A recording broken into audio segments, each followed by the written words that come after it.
क्या होगा। सबसे पहला सवाल आनंद झा जी आपसे है, कोई भी किसान चाहे वो हरियाणा का है, पंजाब का है, उत्तर प्रदेश का है या जहां से भी समर्थन मिल रहा है, चाहे वो अब सिंगर समर्थन दे रहे हैं, ऑपोजिशन समर्थन दे रहा है, एक आम इंसान समर्थन दे रहा है, आज की बातचीत पर सब कुछ निर्भर करता है या फिर जैसे आपने इससे पहले कई राउंड की बातचीत की है, किसान कह रहे हैं कि ये हर राउंड की बातचीत से या तो कुछ लिखित में आश्वासन मिले वरना ऐसी बातचीत का क्या फायदा।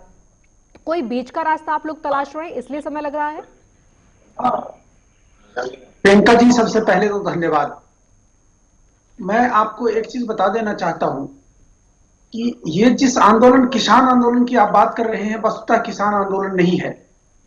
और कांग्रेस के समर्थन की आपने राहुल गांधी जी की अभी बात किया, तो राहुल गांधी जी बिहार में कहे कि एमएसपी वगैरह समाप्त कर दिया गया, एपीएमसी समाप्त कर दिया गया, तो राहुल गांधी जी को ज्ञात नहीं है कि बिहार में पैक्स के माध्यम से सारे फसलों का खरीद फरोख्त होता है और सारे जितने भी डीलर्स हैं, जितने भी पब्लिक डिस्ट्रीब्यूशन सिस्टम के लोग हैं, वहीं पैक्स के माध्यम से ही डिस्ट्रीब्यूशन भी होता है।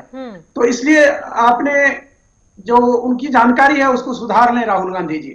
दूसरी बात, किसान आंदोलन की आपने बात किया, तो मैं आपको एक चीज बता देना चाहता हूं प्रियंका जी कि भारत में जो किसान हैं उसमें से अधिकांश किसान जो हैं, मैं आपको प्रतिशत के तौर पर बताता हूं कि 85% से अधिक किसान ऐसे हैं जो सिर्फ और सिर्फ अपने परिवार के चलाने के लायक जमीन जिनके पास है, 5 एकड़ से कम जमीन है।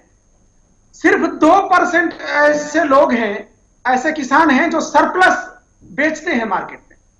ऐसी स्थिति में आप सोच सकते हैं कि क्या यह आंदोलन 2% किसानी करने वाले जो लोग हैं उसमें से 98% नहीं, 2% लोगों द्वारा है या यह प्रायोजित है। यह किसान आंदोलन ठीक है, किसान की समस्या है।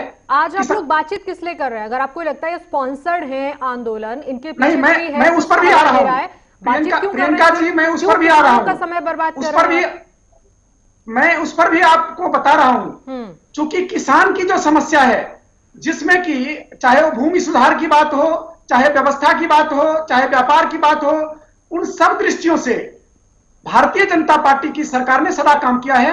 माननीय अटल जी के नेतृत्व में किसान के फसलों की बीमा प्रारंभ किया गया 1999-2000 में।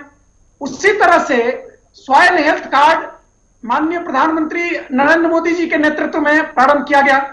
तो किसानों की चिंता, स्वामीनाथन रिपोर्ट 2004 में गठित हुआ और स्वामीनाथन रिपोर्ट आई 2006 में, लेकिन कांग्रेस की सरकार थी और तत्कालीन सरकार 2014 तक स्वामीनाथन रिपोर्ट पर में कोई काम नहीं कर पाई।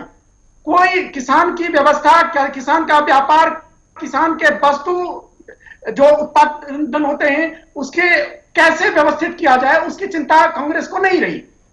आज भारतीय जनता पार्टी जब किसानों के लिए, किसानों के आय को दूना करने के लिए चली है, माननीय प्रधानमंत्री जी कटिबद्ध हैं कि किसानों की आय को दूनी की जाए, उस दिशा में जब चली है तो कुछ लोग जो किसान, कुछ हमारे किसान बंधु भी हैं जो उसमें भ्रमित हो गए हैं, और कुछ जो विपक्ष के लोग हैं जो मुद्दा विहीन हैं, जिनके पास की कोई विषय नहीं है, आनंद झा जी इसका वो लोग इस आंदोलन को प्रारंभ कर रहे हैं ताकि अव्यवस्थित किया जाए, किसान की आय को दूर। आप ये साफ करें कि जिसको आंदोलन करना है करें। सरकार ने अपना मन बना लिया है कि चाहे ये किसान है, चाहे किसानों के हितैषी हैं, चाहे किसानों के समर्थक हैं, चाहे किसानों को भेजने वाले स्पॉन्सर्ड लोग क्यों ना हो, आप लोग पीछे नहीं हटेंगे। ये कानून में कोई बदलाव नहीं होगा किसी तरीके का।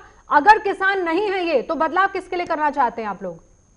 निश्चित रूप से किसी भी तरह की, देखिए, सरकार और कानून देश की जनता के लिए होता है, और देश की जनता अगर चाहती है तो उस पर में निश्चित रूप से विचार किया जाएगा। और भारतीय जनता पार्टी की ही सरकार ऐसी है जो संवेदनशील रही है अपने जनता के प्रति, देश के प्रति, और देश में कैसे व्यवस्था सुदृढ़ हो उसके लिए। अन्यथा भारतीय जनता पार्टी के जो भी नेता हैं और जो भी अभी मंत्रीगण बैठ रहे हैं, वो इस बिंदु पर में विचार ही नहीं करते। निश्चित रूप से कोई भी जनता के लिए कोई भी चीज अगर आवश्यक है तो उस पर में तुरंत तत्कालीन रूप से विचार करके और उसको इंप्लीमेंट किया जाएगा। और इसी तरफ विचार करने के लिए भारतीय जनता पार्टी के लोग बैठे हैं और सरकार के लोग बैठे हैं। ठीक है गुरजी।